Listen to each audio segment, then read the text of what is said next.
4 मई है आज। 4 मई की कुछ इम्पोर्टेंट न्यूज़ एनालिसिस जो है हम कवर करते हैं इस न्यूज़पेपर में। पहली न्यूज़ पर जिस पर हम ध्यान देते हैं, जिसमें कहा जा रहा है रायबरेली से राहुल गांधी।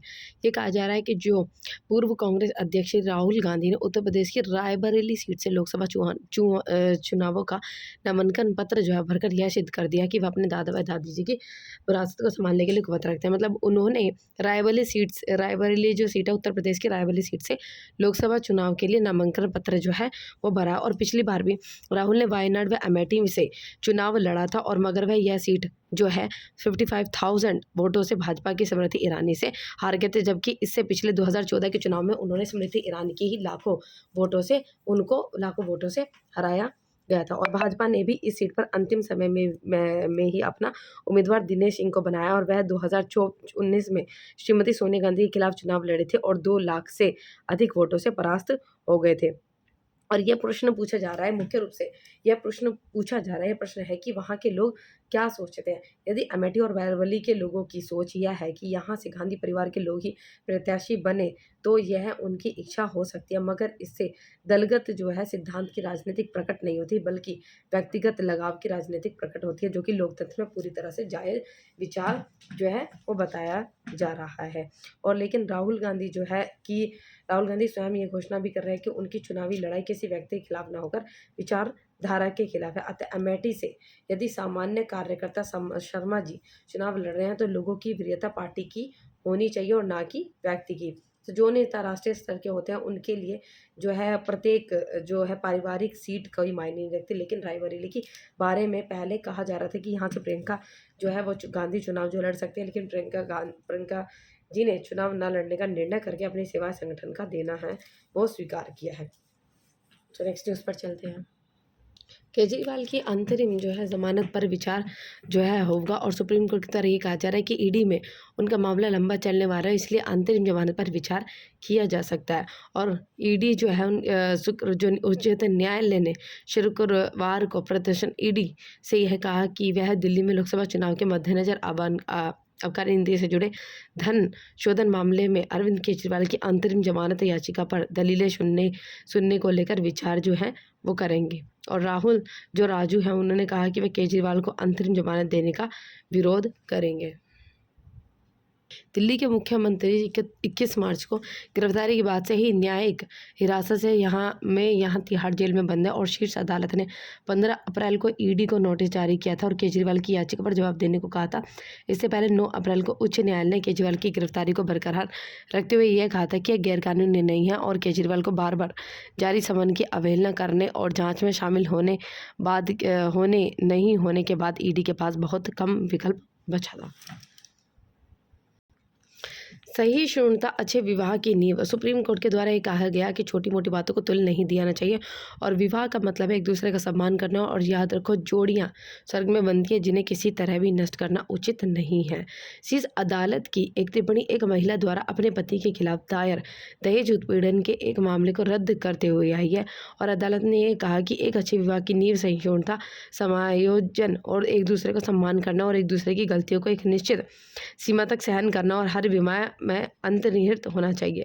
छोटी मोटी नोक-झोंक जो है हर विवाह में होती है, और जोड़ियां स्वर्ग में बनती हैं। इस तरीके से जो है कोर्ट के द्वारा बातें कही। और न्यायालय का यह अवलोकन उस फैसले में आया है जिसके जरिए पंजाब में हरियाणा उच्च न्यायालय के एक संबंधित आदेश को रद्द कर दिया गया था, और उच्च न्यायालय ने पत्नी द्वारा दर्ज आपराधिक याचिका को निरस्त करने संबंधी पति की याचिका खारिज कर दी थी, और पति ने शीर्ष अदालत में इस आदेश को चुनौती दी थी। और ये कहा गया अदालत में कि कई बार एक विवाहित महिला के माता पिता और करीबी रिश्तेदार बात का बतंगड़ बना देते हैं, और स्थिति में हस्तक्षेप करने और शादी बचाने के बजाय वे ऐसे कदम उठाए कि छोटी मोटी बातों पर विवादिक बंधन पूरी तरह से जो है वो नष्ट हो जाता है। तो इस तरह की बातें आई, और पीठ ने यह भी कहा यदि पति पत्नी के बीच सुलह की उच्च संभावना होती भी है, तो मामला पुलिस के पास ले जाकर इसे समाप्त कर लिया जाता है। और अदालत ने कहा वैवाहिक विवादों में मुख्य पीड़ित जो है वो बच्चे होते हैं, उनके ऊपर ज़्यादा जो है वो असर पड़ता है।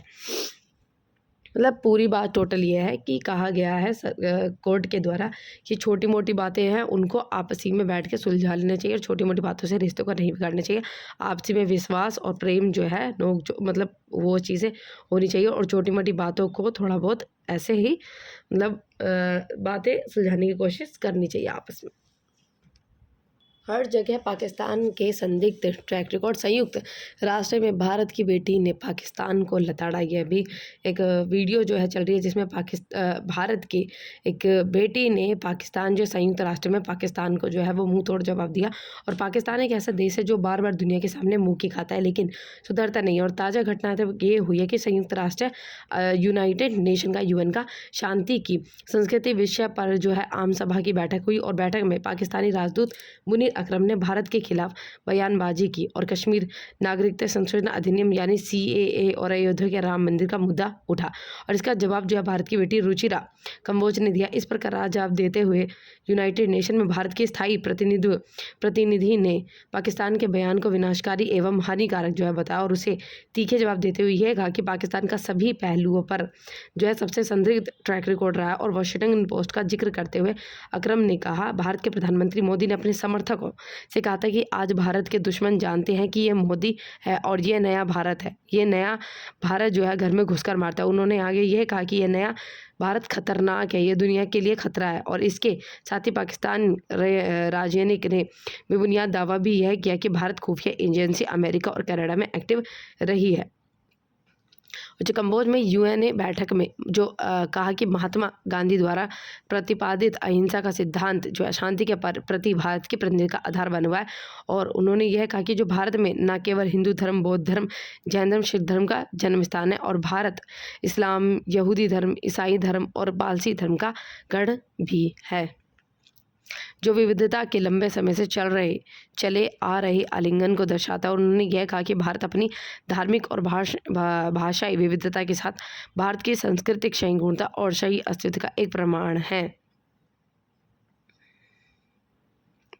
ये जो लाइनें हैं जो इस पोर्शन में लिखी गई हैं ये उनके द्वारा कही गई हैं जो कि यूनाइटेड नेशन में जो भारतीय प्रतिनिधि कंबोज जो है उनके द्वारा इस तरीके की बातें कह गई यूनाइटेड नेशन में।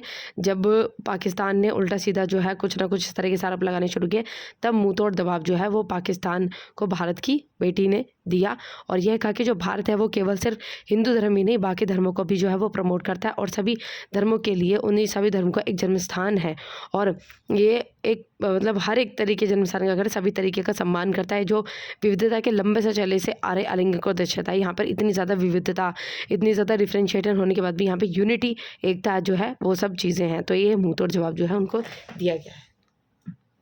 लगातार इसी तरीके की धमकी आते हुए सभी में इस तरीके का जो है वो दहशत फैली हुई है। दिल्ली पुलिस ने जो रूस से मांगी ईमेल भेजने वाले की जानकारी और संसद भवन के अंदर और बाहर सुरक्षा को लेकर की गई मॉक ड्रिल। स्कूल से बम उड़ाने की धमकी के बीच जो है दिल्ली पुलिस ने नए संसद भवन के अंदर और बाहर की सुरक्षा को लेकर जो है वो मॉक ड्रिल किया। और मॉक ड्रिल संसद भवन के बाहर गोल चक्कर के पास की गई थी। मॉक ड्रिल में Delhi police, NSG commando, Delhi police के स्पेशल सेल जो है वो क्राइम और पैरामिलिट्री फोर्स के जवान जो है वो सभी मौजूद रहे। और पुलिस के जो है वो वरिष्ठ अधिकारी ने बताया कि मॉकड्रिल संसद भवन में सुरक्षा को लेकर की गई है। और मॉकड्रिल में संसद भवन में जो है बम धमाकों से कैसे निपटा जा सकता है। मतलब ये है कि जो संसद में भी इस तरीके की धमकी जो है वो आई है। पुलिस मुख्यालय को मेल भेजकर स्कूल उड़ाने की धमकी फिर से हड़कंप इस तरीके से फिर से दहशत जो है 200 से जो है ज़्यादा स्कूलों को ईमेल भेजकर बम ब्लास्ट की धमकी देने वालों को पकड़ भी नहीं सकी है कि ऐसे ही एक धमकी जो है भरी मेल ने दिल्ली पुलिस के होश उड़ा दिए।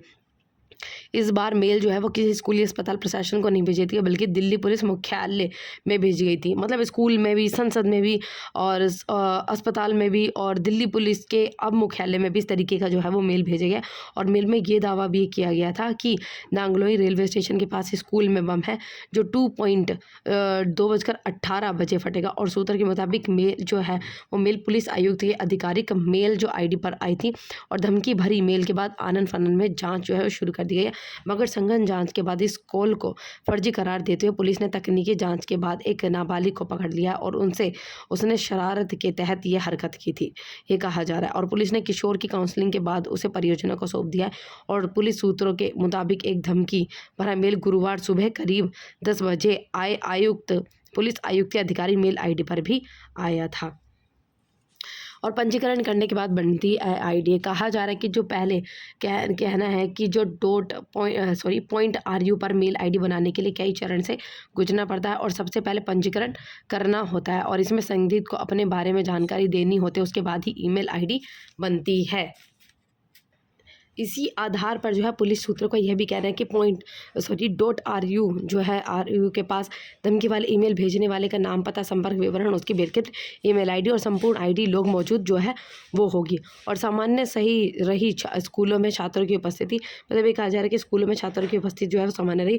और डोमेन .RU इसी कंपनी का है और जो कंपनी पुलिस के अनुसार जो रूस की निजी ईमेल सेवा प्रदाता कंपनी मेल.RU है और डोमेन .RU जो है वो इसी कंपनी का है जो कि मेल.RU जो कि रूस की निजी वहाँ के बताए जा रहे पहले इसका इस्तेमाल जो है वो किया करते थे। और स्कूलों में ईमेल भेजने वाले संदिग्ध में निजी ईमेल सेवा प्रदाता के साथ जो है पंजीकरण करने के बाद ईमेल आईडी savaram@mail.ru बनाई थी। और संदिग्ध ने मेल और IP एड्रेस आदि की पहचान छिपाने के लिए वर्चुअल प्राइवेट नेटवर्क VPN का उपयोग किया। और ऐसे में पुलिस ने रूस की एजेंसी से संपर्क कर मेल भेजने वाले की संपूर्ण जो है वो जानकारी मांगी है। तो ये है इसकी पूरी रिपोर्ट जो चलती हुई आ रही है। 2-3 दिन से कंटिन्यूस ही के बारे में जो है बात हुई थी कि सभी के मन में इस तरीके की छानकंपे कि कहाँ से एक्चुअली जो मेल है वो आ रहे हैं, इस तरीके के मैसेज जो है वो किसके द्वारा भेजे जा रहे हैं, तो इसका पता लगाया जा रहा है। 4 मई की हिस्ट्री। 4 मई को कौन कौन सी चीज़ें हुई थी जिसकी वजह से इसका नाम जो है वो हिस्ट्री में हो गया। तो आज ही के दिन 1493 में पॉप अलेक्जेंडर जो शस्टम ने अमेरिकी महाद्वीप को पुर्तगाल और स्पेन के बीच बांटा था। 1715 में पेरिस में खुलने और बंद होने वाली पहली छतरी बनाई गई थी। अमेरिकी कला एवं विज्ञान अकादमी की स्थापना 1780 में हुई थी। 1818 में नीदरलैंड और ब्रिटेन ने गैर कानूनी दास व्यापार के खिलाफ समझौता किया था। 1846 में अमेरिकी प्रांत वॉशिंगटन में मृत्युदंड जो है उसको ख़त्म किया गया। और 1878 में ओपेरा थिएटर में थॉमस एल्वा एडिसन ने अपने जो है आविष्कार फोनोग्राफ का सर्वोच्च प्रदर्शन किया था। 1945 में जर्मनी की सेना ने नीदरलैंड, डेनमार्क और नॉर्वे में आत्मसमर्पण किया। और 1959 में पहला ग्रैमी अवार्ड जो है वो आयोजित किया गया। 1980 में कोल माइंस डे की घोषणा हुई। और 1983 में चीन ने परमाणु जो है वो परीक्षण किया। 1994 में काहिरा में इस्राइल एवं फिलिस्तीन नेताओं द्वारा फिलिस्तीनी स्वायत्तता में संबंधित ऐतिहासिक समझौते पर हस्ताक्षर हुए। 1999 में भूमिगत बारूदी सुरंगों के उत्पादन पर प्रतिबंध लगाने के लिए ओटावा संधि हुई। दिल्ली मेट्रो ने मनाया 30वां जो है स्थापना दिवस। दिल्ली मेट्रो के द्वारा 30वां जो है स्थापना दिवस जो है मनाया गया। और उपलब्धि को प्रतिबिंबित करने, भविष्य की कल्पना और DMRC की यात्रा में शामिल सभी लोगों के सामूहिक प्रेरण का जश्न भी काफ़ी महत्वपूर्ण अवसर जो है वो मनाया गया। दिल्ली जल बोर्ड ने बनाया वाटर प्रोडक्शन का रिकॉर्ड, जो क्षमता से 43 mg बढ़ाकर किया प्रोडक्शन। और मतलब ये इसमें कहा गया है कि प्लांट व रिन्यूएबल ट्यूबवेल ने किया 999.56 mgd जो वाटर प्रोडक्शन किया गया है। वज्रपात प्लॉट के अंदर से 76 सैंपल लिए गए जो पूरी तरह से संतोषजनक पाए गए। और दिल्ली के जल बोर्ड ने एक वाटर प्रोडक्शन का काफ़ी एक अच्छा रिकॉर्ड बनाया है। और यह रिकॉर्ड इस वजह से जो है वो महत्वपूर्ण है क्योंकि जल बोर्ड की वाटर प्रोडक्शन की जो क्षमता है वो 956 है। और इसके बावजूद जल बोर्ड ने दिल्ली वालों के हित में अपने संसाधनों का सर्वश्रेष्ठ तरीके से इस्तेमाल हुआ नया रिकॉर्ड जो है बना डाला। और जल बोर्ड ने आंकड़ों के सहित इसकी जानकारी साझा की है। और यह बताया गया है कि 3 मई को जारी समर बुलेटिन के अनुसार हैदरपुर वाटर ट्रीटमेंट प्लांट से 241.67 mgd का जो है वाटर प्रोडक्शन हुआ, जबकि इसकी क्षमता 216 mgd थी। और सोनिया विहार ट्रीटमेंट प्लांट ने 142.95 mgd का उत्पादन दिया, जबकि उसकी जो क्षमता थी 140 mgd, मतलब उनकी क्षमता से ज़्यादा जो है वो उनके द्वारा जो mgd जो है वो दी गई है प्लांटों के द्वारा। तो इसमें जो है जबकि मतलब ये सब चीज़ें बताई गई हैं इसमें। और हैदरपुर प्लांट से भी 168 सैंपल जो है लिए गए, जिसमें से सभी जो है दुरुस्त मिले हैं और बाहर से लिए गए 65 में से केवल 3 सैंपल असंतोषजनक मिले। और इसके अलावा जो है जल बोर्ड के अनुसार दिल्ली में 24 घंटे साफ व स्वच्छ पानी की आपूर्ति करना जो है जल बोर्ड की प्राथमिकता है और गर्मियों के दिनों में भी दिल्ली के सभी इलाकों में जरूरत के अनुसार नियमित रूप से पानी आपूर्ति उपलब्ध कराने के लिए युद्ध स्तर पर किए गए हैं और इसके लिए विभिन्न प्रकार से मॉनिटरिंग जो है वो भी की जा रही है। पतंजलि और SRM सेंटर ने हाथ मिलाया और पतंजलि रिसर्च फाउंडेशन और चेन्नई का SRM सेंटर फॉर क्लिनिकल जो है ट्रायल एंड रिसर्च अब मिलकर दोनों आयुर्वेदिक औषधियों का नैदानिक परीक्षण जो है वो करें और इसके लिए दोनों पक्षों के बीच शुक्रवार को ही एक समझौता ज्ञापन पर हस्ताक्षर भी किए गए। और पतंजलि रिसर्च फाउंडेशन की ओर से पतंजलि योगपीठ के महामंत्री आचार्य बालकृष्ण, पतंजलि अनुसंधान संस्थान के प्रमुख वैज्ञानिक डॉक्टर अनुराग वैष्णव तथा SRM centre for clinical trials and research की ओर से doctor Nitin M Nagarkar, doctor Satyapeeth Mahapatra एवं डॉक्टर सरस्वती त्रिपाठी इस मौके पर भी मौजूद थे। फिर राजभवनों में विवादों की बात सामने आई जा रही है और इसमें कहा जा रहा है कि राजनीति के उलझे धागों के कारण ऐसी दुर्भाग्यपूर्ण एवं विडंबनापूर्ण स्थितियां देखने को मिलती है और राज्यपालों और राज्य सरकारों में टकराव न केवल लोकतंत्र के लिए बल्कि शासन व्यवस्थाओं पर एक बदनुमा जो है दाग की तरह जो राज्यपाल और जो राज्य सरकार जो है उनके बीच में टकराव जो है वो चलते रहते हैं और इस बीच जो है उनके बात के टकराव की बात की जा रही है। वहाँ जब ये पश्चिम बंगाल, तमिलनाडु, केरल, तेलंगाना, पंजाब में ऐसी स्थितियाँ देखने को लिए हैं जब वहां के राज्यपालों पर सरकारों के कामकाज में रोड़े अटकाने के आरोप लगे और राज्यपाल बनाम राज्य सरकार का वाक युद्ध तो आम देखने को मिल रहा है और देश के सामने अनेक समस्या हैं, उनसे मुक्ति के बजाय इस टकराव की भी और भी ज़्यादा देखने को मिल रही हैं।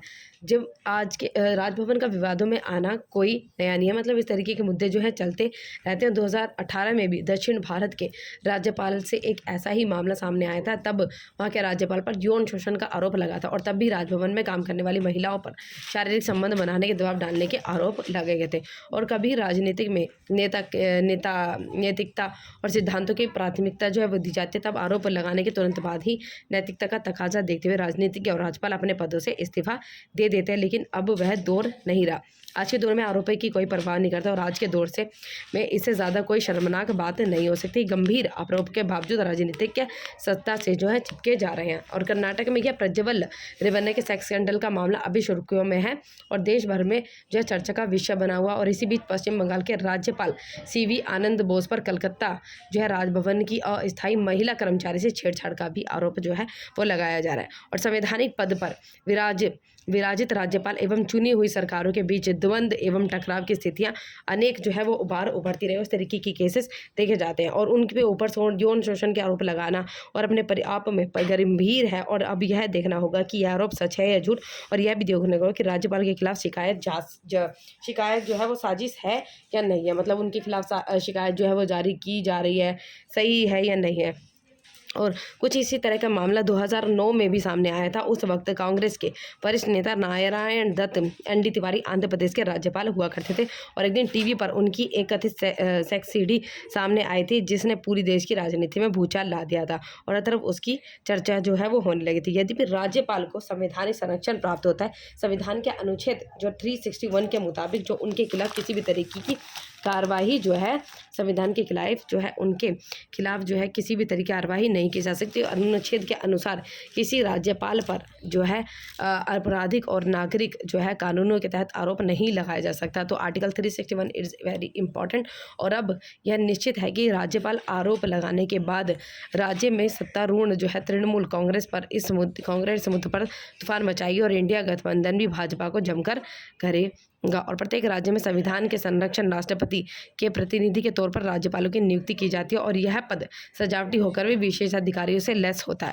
वैसे तो राजभवनों में बैठकर राज्यपालों ने ऐसे कुकृत किए हैं जो इस पद को शोभा नहीं देते और राज्यपालों का पद खत्म करने पर भी विचार करने पर लंबी बहस कही जा रही है कि राज्यपाल जो है उसके पद को ही खत्म करने देना चाहिए। क्योंकि एक राज्यपाल जो है जैसे कि राज्यपाल होता है और सरकार जो राज्य सरकार होती है उनके बीच में किसी न किसी तरीके की विविधता टकराव जो है वो आते रहते हैं और अब काफ़ी इस तरीके के केस हो गए जिसमें राज्यपाल जो है उनको किसी तरीके के शोषण और इस तरीके की बातें बताई गई हैं, किस तरीके के मामलों में ये सामने आए और कहा जा रहा है कि इनके पद को ही समाप्त जो है वो कर देना चाहिए।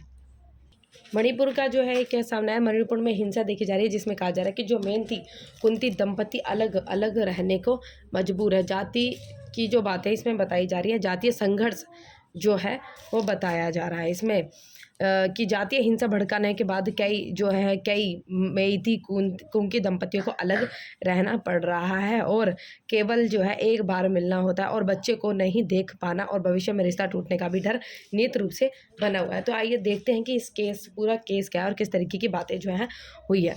इसमें जातीय संघर्ष से प्रभावित राज्य में इम्फाल घाटी में मेइती बहुतायत में हैं जो तो कुकी समुदाय के लोग पर्वतीय क्षेत्रों में रह रहे हैं।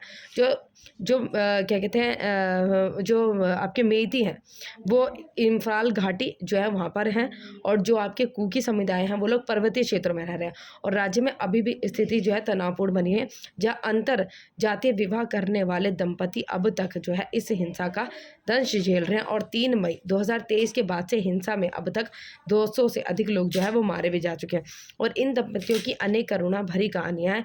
एक माँ है जो महीने में एक बार अपने बच्चे से मिल पाती है, तो एक पिता है जो अपनी बेटी के जन्म से अब तक उसने देखा भी नहीं है।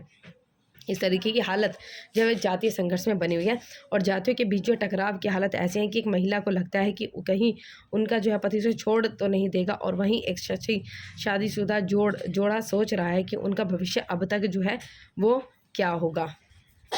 तरीके के केसेस जो हैं वो मणिपुर में काफ़ी इस तरीके के केसेस जो दिखाई दे रहे हैं जिसमें मेहनती और कुंकी दंपति को अलग अलग जो है वो रहना पड़ रहा है और जो है इसी तरीके पेमा इम्फाल में रहती है, जो पेमा जो है वो इम्फाल में रहती है और उनके पति जो है पहाड़ी क्षेत्र में रहते हैं। इस तरीके के काफ़ी सारे केसेस के बारे में इसमें बताया गया है। 4 मई के यही थे कुछ इंपॉर्टेंट न्यूज़ एनालिसिस जो कि हमने इसमें कवर कर लिए हैं और वीडियो में कुछ इन्फॉर्मेटिव लगा हो सो प्लीज़ हमारी वीडियो को लाइक करें, कमेंट करें और चैनल को सब्सक्राइब प्लीज़ करिए। और अगर आपको लगता है कि हम भी कुछ थोड़ा सा इम्प्रूवमेंट और इसमें कर सकते हैं तो प्लीज़ कमेंट में उसका भी आंसर जो है वो करिएगा।